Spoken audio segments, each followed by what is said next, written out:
Anyway, it's been a great week so far of firsts for me personally, because I've never been on a Disney cruise before. So this is my introduction to this particular world. And is anyone else here taking their first Disney cruise ever?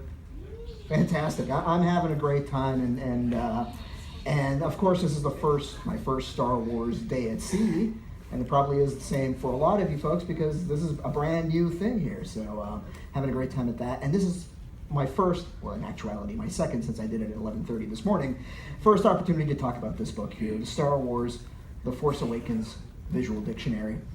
And the reason I haven't had much time to talk about it is because it only just came out. It came out at the same time as The Force Awakens, which is a little unusual for a publishing program.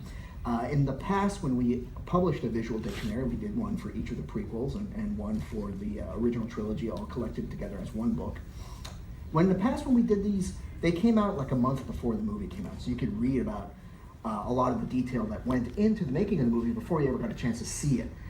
This one, the filmmakers were so concerned about secrecy, about keeping the surprises intact. They didn't want anything to spoil the experience, so this one actually came out at the same time as the movie. So as a result, with the whole rush and crush of the film itself taking over the world the way it did, never really had a chance to talk in public about it, but now I could start spilling some secrets about the making of this book. But before I get into that, I just want to give you some introduction as to who I am and what makes me so lucky that I get to write about Star Wars for a living. Well, I'm a Star Wars fan. I've been a Star Wars fan since the very beginning. I saw Star Wars: A New Hope when I was a little kid up in Canada, growing up in Winnipeg. Thank you. Winnipeg represented in the house. And you know, just a thing about Winnipeg, we have very, very long winters. 6 months or more of snow on the ground. And as a result, I have a feeling that kind of environment breeds a lot of detail-oriented hobbyists, all right? We got folks who make incredible model railroads in their basement, that make huge Lego constructions, that do all sorts of things to while away your time while you're trapped indoors, trying to avoid the Hoth-like conditions of our hometown. And for me, I was just a kid who read a lot, who had a big imagination. And Star Wars was the perfect playground for that kind of imagination. I'm sure like a lot of you, I got into the action figures, I got into the comic books, I read the novels, I did all that kind of stuff.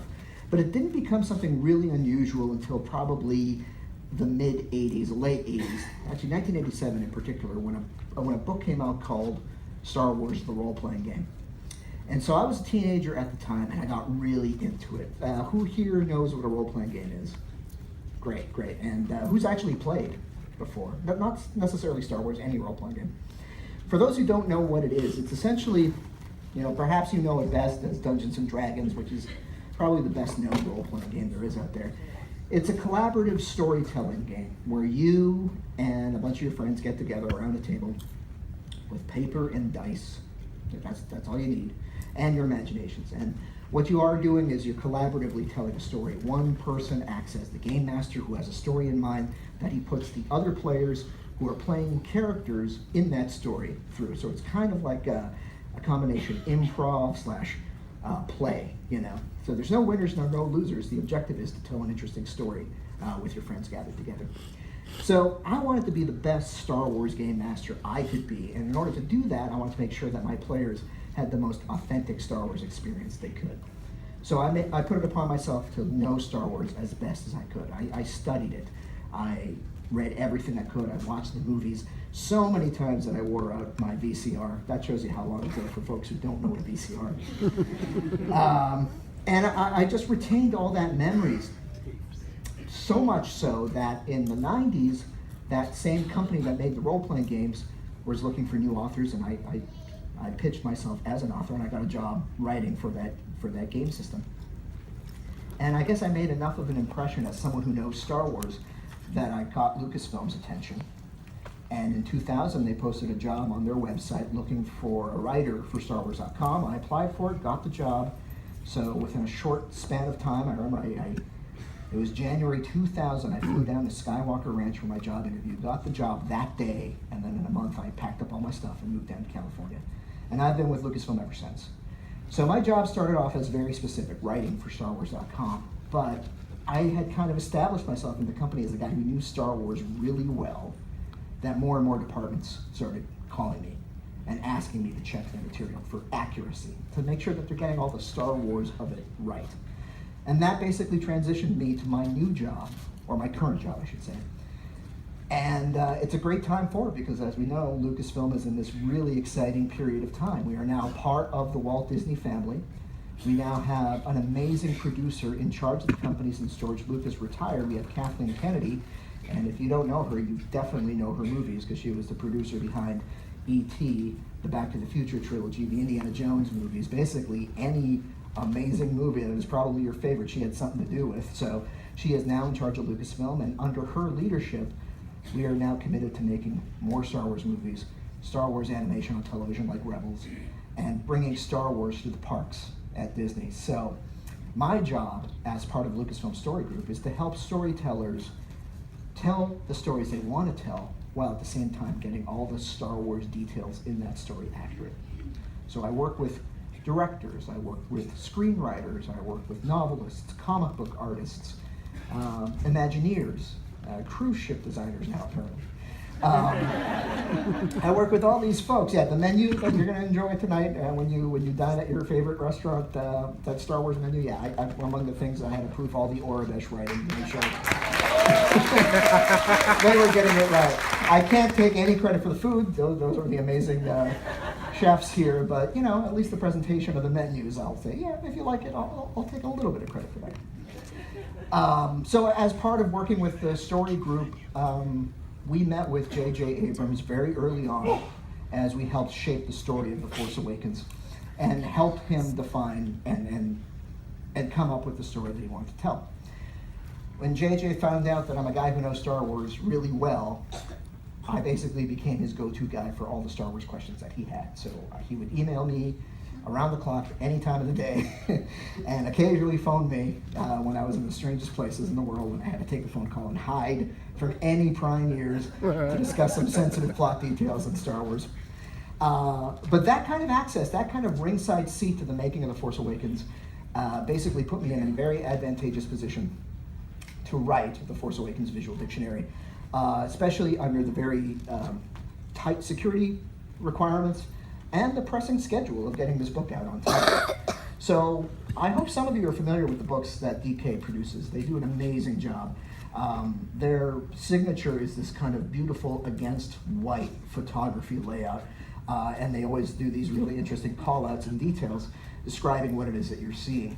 The curious thing about this book is this qualifies as nonfiction, even though everything in this book is invented, but because it's not telling a narrative, like I'm listed under nonfiction sales charts because apparently this is nonfiction. But this is what an inside spread looks like, and well, the great thing about this book is it gave us the opportunity to go into a lot of detail for things that we really didn't have time to get into in the course of the movie. Like you take a character like Lor Santeca, he's the guy, and for those who haven't seen the movie, I'll try to be brief.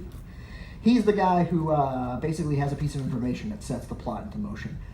And we understand from the opening crawl that he's an old traveler, that he knows Luke and Leia in some capacity. We don't know much about beyond that. And so this book became a place where you're able to explain that, guess what, he is an old adventurer, much like an Indiana Jones in his galaxy. He is old enough to have seen the Jedi in their prime, so he knows that the lies that the Empire basically cast on the Jedi, saying that they were trying to take over the Republic through the Clone Wars. He knows none of that is true. He believes in the Jedi ideals, although he himself does not have the power of the Force. He is a member of the Church of the Force, which is an interesting idea that George Lucas came up with during the development of his proposed live-action Star Wars TV series. That, although that show never got made, there's a lot of cool ideas, and we actually transplanted that idea into his backstory. The Church of the Force is a group of people who, though they don't know the Force, they can't touch the Force, they believe in the tenets and the spiritual beliefs of the Jedi. They revere the Force the way the Jedi do. And the Church of the Force was this sort of underground organization that existed during the time of the Empire because, well, during the time of the Empire, it's not very wise to publicly broadcast any support of the Jedi. So just all that information that we were able to put into this book from a character that you only just kind of meet through the course of The Force Awakens. This is an interesting thing that we were able to develop for this course, for this book, was DK was really interested in putting the new planets in the movie on a galactic map so we understood where they stood in relationship to known worlds. So here's the Starkiller base. It's over here in the depths of the unknown region. We have Hosnian Prime, where the New Republic capital is located, and ooh, man, that's quite the shot. We've got Takodana, where Maz Kanata has her castle, and then we have Jakku, the desert planet, where we meet Rey. Now, interesting about this is, in the original script, when Han Solo finally is aboard the Millennium Falcon and he meets the stowaways, Rey and Finn, and he asks where they found the Falcon, and they say Jakku. He says, Jakku? That junk pile? He then turns to Chewie and says, I told you we should have double-checked. Well, in the script, he says, I told you we should have double-checked the Outer Rim territories. When I read that in the script, I gave JJ the note, technically that doesn't make much sense, because double-checking the Outer Rim territories means double-checking this huge portion of the galaxy. I said, in order to make that read what you're trying to say a little bit better and be more clear, let's pick a region of the galaxy. And so back when we did the Star Wars Atlas years ago, there's a section of space which we called the Western Reaches. I suggested that to JJ, and sure enough, in the movie, when we saw that footage, those words come out of Harrison Ford's mouth. I told you we should have double-checked the Western Reaches. I said, yay, because now that makes sense. And what's interesting is just by making that one line of dialogue change, putting Jakku here, that inspired all sorts of storytelling that's now going to come out of Chuck Wendig's Aftermath novel trilogy. And it also informed storytelling that helped define the Battle of Jakku download in the Battlefront game. So it goes to show you that any little detail that you make in Star Wars can have this ripple effect affecting other storytelling going forward. This is how the book originated. This was the very first work done on the Force Awakens visual dictionary, and you may be wondering, hey, none of these images are from the Force Awakens, and you're right, these are all from Revenge of the Sith. And if you attempt to read any of this, you'll understand, let's see, Memo Futura Pedis, what are we reading here? This is called Greeking. This is what art directors do when they basically lay out a book project like this. And it's just nonsense text that they flow into the layout of the book. And the purpose of this layout was to get sign-off approval from Lucasfilm on what the book was going to look like stylistically. And what's important for this as an author is this tells me what the word count requirements are going to be in writing this project. Word count is one of those things that they very rarely ever talk about in writing workshop classes. There are many important things to know when you're a writer. You want to get tone and theme and language and all that stuff right. That's the art of writing. Word count is the mechanics of writing, because very often when you have a writing project, it has to fit into a word count requirement. It has to fit into a number of pages in order to make so that they could print and produce the book that they're looking to produce. And that in and of itself can be very difficult. I could have a great idea that I'd love to explain in 100 words, but I only have 30 words to do it. And you'd think writing 30 words would be easier than writing 100 words? It is not. You have to find the perfect words in order to fit a caption of, say, like this is about 20 words of this size. So the way the book came together is DK and I came up with a page plan flowing out what the 96 or so pages of the book would look like, what each two-page spread would cover. And so this particular spread, we decided we're talking about the Resistance ground crew. And this is what I would get to start off with. DK would lay it out first, and I would get the pages to fill in. Now you may be wondering, why does this image look so terrible? It's because of security reasons. The layout artists at DK did not have access to the finished imagery. They were only given low-res thumbnails. And so they had to fill out all this space with images they didn't even have a good look at. And then from that, they laid it out and then assigned me basically, this is how much text I have to fill in. I have to introduce the Resistance ground crew in so many words, come up with interesting factoids about this character and this character, come up with something about this set of binoculars, come up with something here, I don't know, they'll find a picture to put in here. A lot of people have commented, I've read online, folks who have read this book, that I seem to be obsessed with characters' hairstyles because I'm constantly describing what characters' hairs are like. The reason why is because those annotations, those call-outs, are chosen by the art director. The layout artist chooses that, not the author. And they're always pointing at people's heads. So I have to figure out something interesting to say about someone's head. So based on this layout, I started writing, and this is just a plain old Word document. These are my words that I came up, and this is what I submit to my editors. So this is my text. This was the picture that wasn't filled in. I'm like, I'll give you 14 words when you give me an image, all right? And then these are little notes that I would make based on stuff that I thought was interesting, or in order to explain to the editor what I was thinking. So that's basically, this went into that spread, and when this text was plugged in, we get a page that looks like this. So in the process of filling out this page, I suggested that they swap these two aliens. If you remember from the low-res image, this guy was standing in this space and vice versa, he was standing here. And the reason I made that change is because I knew going into the movie from seeing rough cuts and things like that, that this guy, who we ended up naming Vober Dan, he has a speaking line. He actually has a line of dialogue. He says something like, that's over half our X-Wings or something like that in the movie. And I figured, hey, if he has a line of dialogue, he should get the bigger image. And also I knew that this guy is barely in the movie. He's just standing in the background in the scene when all the resistance people are gathered. So that's the thinking behind that.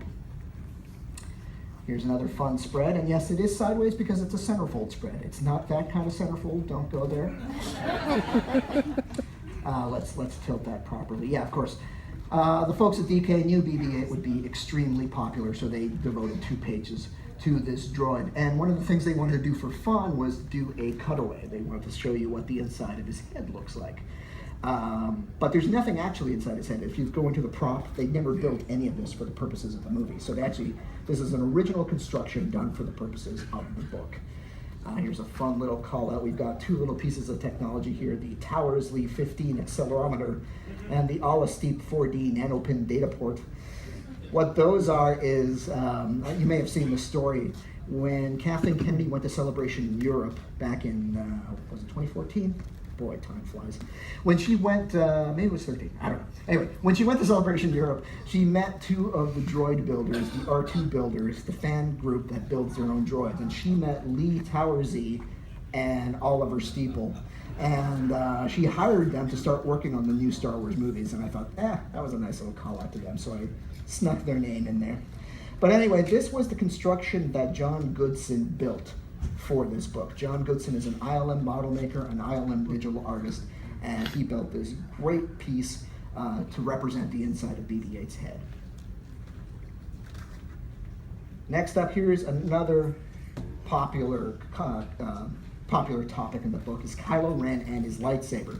This was the layout I got with the blue placeholder representing that they wanted to do a cutout examining how Kylo Ren's lightsaber works.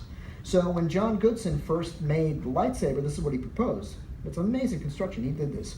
So this is a photo of it at his workshop table. What he wanted to do was he put this crystal in the middle that creates a lightsaber blade, and then he has this smaller crystal here, and presumably there's one here inside the casing that creates the side blades. It's a neat idea, but when I saw this, I'm like, John, I'm sorry, but that's not how the lightsaber works. And when we did this, when we first saw Kylo Ren's lightsaber in the very first trailer for The Force Awakens, there was a lot of chatter about, does this lightsaber even make sense? How could it possibly work? Well, somebody got it right, and that someone is Stephen Colbert. On the Colbert Report, Stephen Colbert went on and on and on defending the design of the lightsaber and explaining how he thought it worked. And he even took out this little whiteboard and drew it, and he made made an illustration. And turns out he was absolutely right. He got it. This is the correct configuration of this lightsaber. There is one crystal that creates the central blade and also feeds the sides. And the thinking behind this, the idea behind Kylo Ren's lightsaber is, it has great power. It's a powerful lightsaber, so powerful that it's unstable, not unlike Kylo himself, really. And it's so unstable that it needs these side beams in order to vent the energy out of the blade. So think of those side beams. Not only, they have offensive capabilities as we see him use it in the movie, but it's primarily to take the stress off that central blade. And so this was what John built, and we put it into the layout with some great digital lightsaber effects, and this is what's in the book. One thing I want to mention is, you thought my commentary about hair was ridiculous. This is probably the most ridiculous caption in the book. Accusing finger reinforces unquestioned authority. It's like, when I got this layout, they had a thing pointing to his finger. I'm like, I got nothing to say about Kylo Ren's finger. But I came up with something and they ran with it, so they ran. Another tricky thing about this book is there are a number of things in the movie that are computer generated. And because this book was going to print in October of last year, there were still some visuals that weren't 100% finished. And so there were some question marks as to whether or not we could get them in the book. So there were a number of spreads that had these placeholder templates, and we were nervously hoping, boy, I hope we could get Maz Kanata in the book, because if not, how are we going to deal with these 2 pages? So for the longest time, this page just had this placeholder image, but thankfully ILM delivered a finished design for Maz that we could plug into this shot. Here's a fun call out. One of my favorite is that Maz knits her own socks. I thought that was an important thing to mention.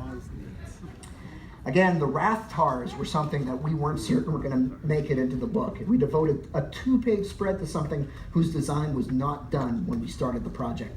So, bless the DK designers. They figured it probably looks like an octopus, so let's just put this in for now.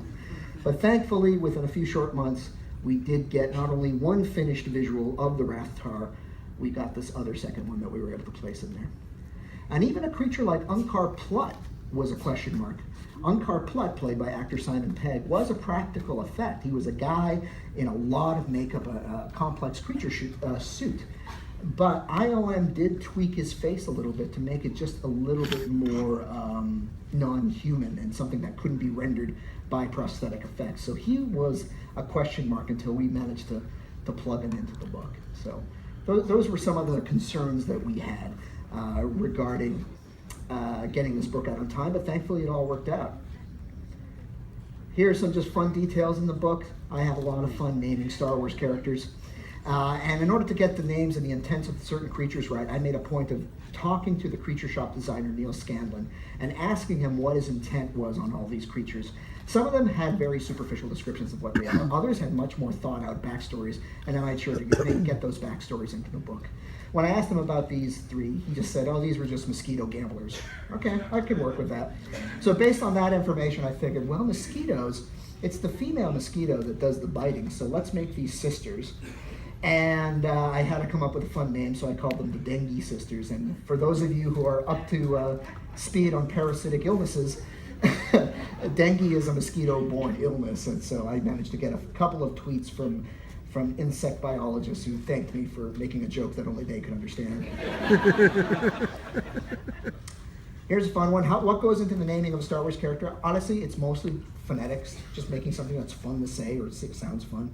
I name a lot of them, and I don't always remember the thought process behind them. But this one I do, Goss Tours. Why did I name this guy Goss Tours? I actually made an action figure of this guy, which is I find ridiculous. But anyway, when I first saw this image, I saw a tiny, tiny thumbnail, and there's something about his hard hat and his beady little eyes that the first thing that popped into my mind were the Doozers from Fraggle Rock.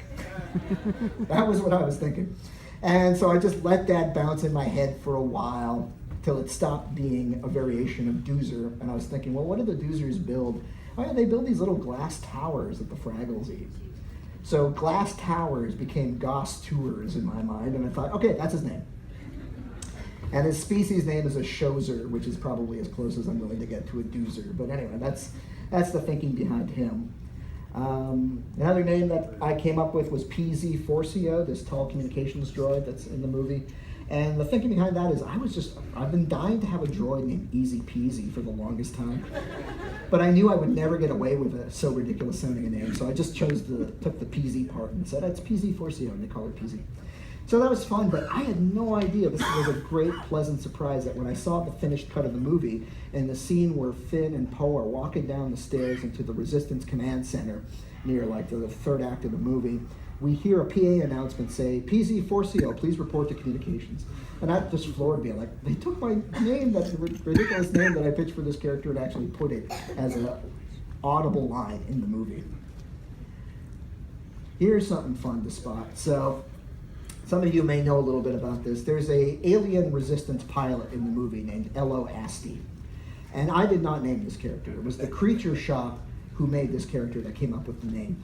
And JJ approved it because he recognized what they were doing. LOST is not only kind of a hint of the TV series Lost. If you spell out Lost, it's LOST.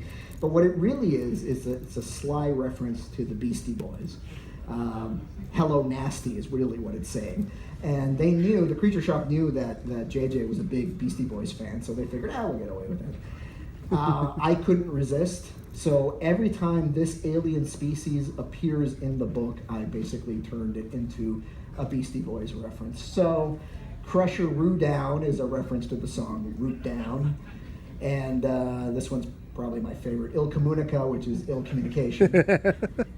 And probably my most blunt one is Senator Braz Monkey. Brass Monkey from Avenida. So there you go. That's the science of coming up with Star Wars. So that's just a quick tour of the Star Wars Force Awakens visual dictionary. I don't know how much time we have for questions, but I'd love to take some questions from you guys. We definitely have some time. Okay. If anyone have a question, just put your hand in the air and we'll sit over here. What's your name? Doug. Now with Disney being